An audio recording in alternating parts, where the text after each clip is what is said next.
So let me introduce our supply chain practice area.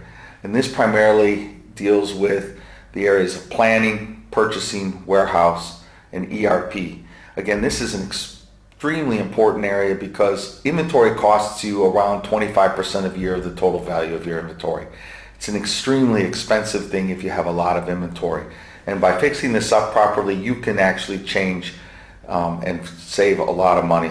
First is planning. Planning allows you to get the parts, materials, and people that you need on the demand that your customer wants. Not having a lot of extra material sitting around doing nothing.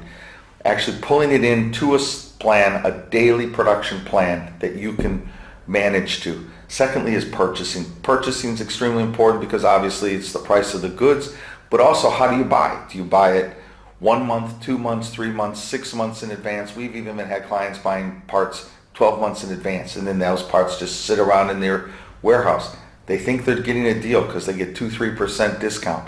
But think about it, that's costing you 25% for the year. It's expensive to do that. So we work with you on your purchasing. Next is your warehouse management. Making sure that you don't have old material sitting around that's going to turn into scrap. Aged inventory can be a real problem, as well as setting up the warehouse so it's very efficient and useful, reduces the amount of manpower necessary to move your parts around, and also helps you control what's in your warehouse so that you don't have a lot of excess or you don't get things getting stolen out of the warehouse over time. Lastly is the ERP.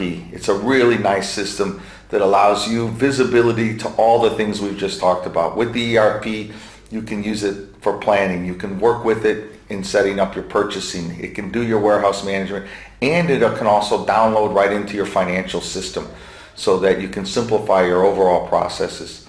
Some ERPs are quite simple. Here in China, there's some very good companies who make some very nice simple ERPs, and we can recommend a few to you, as well as the more complex ERPs like SAP and Oracle that some companies use. And we can help you with all of that.